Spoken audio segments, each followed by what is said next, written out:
শীতকালে কিন্তু বিভিন্ন ধরনের সবজি পাওয়া যায়।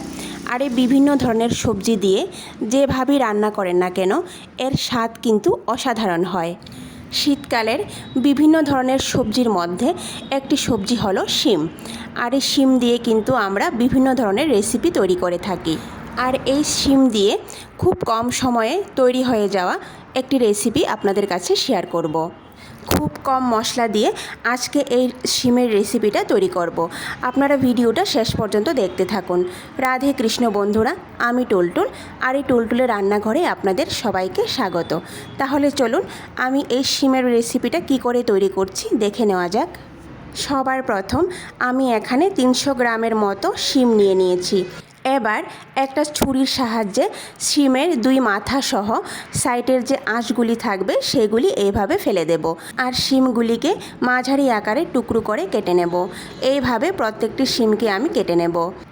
দেখুন, প্রত্যেকটি শিম কিন্তু আমি এইভাবে কেটে নিয়েছি। শিমের সঙ্গে আমি 2টা আলু দিয়ে দেব। এখানে আমি একটা বড় আর একটা ছোট আকারের আলু নিয়ে নিয়েছি। প্রথমে আলুর খোসাগুলি ছাড়িয়ে নেব, তারপর আমি আলুগুলিকে এইভাবে টুকরো করে নেব।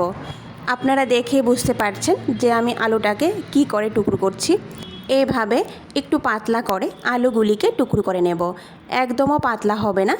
আপনাদেরকে আরেকটা আলু কেটে দেখাচ্ছি। এইভাবে আলুটাকে আমি টুকরো করে নেব। বন্ধুরা, সবগুলো সবজি আমার এখানে কাটা হয়ে গেছে। এবার আমি সবগুলো সবজিকে একসঙ্গে করে ভালো করে ধুয়ে নেব।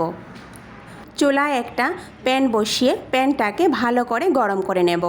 তারপর এতে আমি 1 বড় চামচ সরিষার তেল দিয়ে দেব।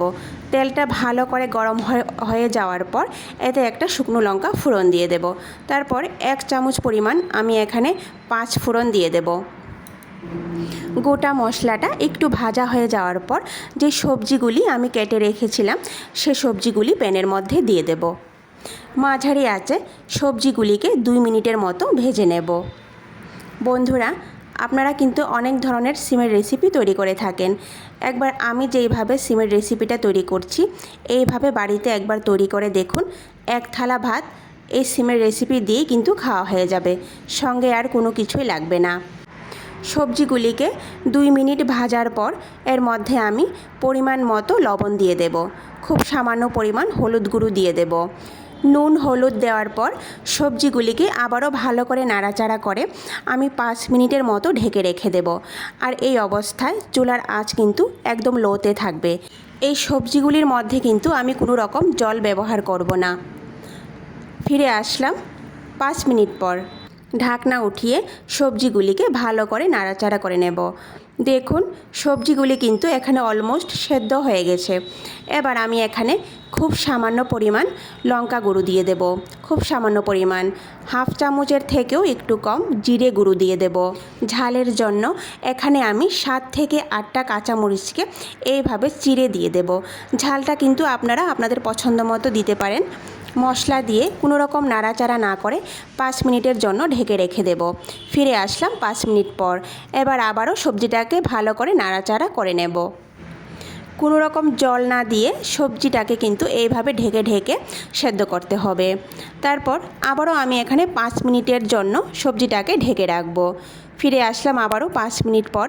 দেখুন, সবজিটা কিন্তু অলমোস্ট আমাদের তৈরি হয়ে গেছে। আবারও ভালো করে নাড়াচাড়া করে নেব। সবজিটাকে কিন্তু কম আঁচে এইভাবে ঢেকে ঢেকে একটু পরপর ঢাকনা উঠিয়ে নাড়াচাড়া করে কিন্তু সবজিটাকে তৈরি করতে হবে। দেখুন, সবজিটা কিন্তু আমাদের তৈরি হয়ে গেছে।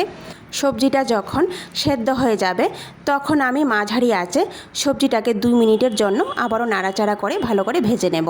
সবজিটা নামানোর আগে 1 মুঠো পরিমাণ ধনেপাতা কুচি দিয়ে দেব।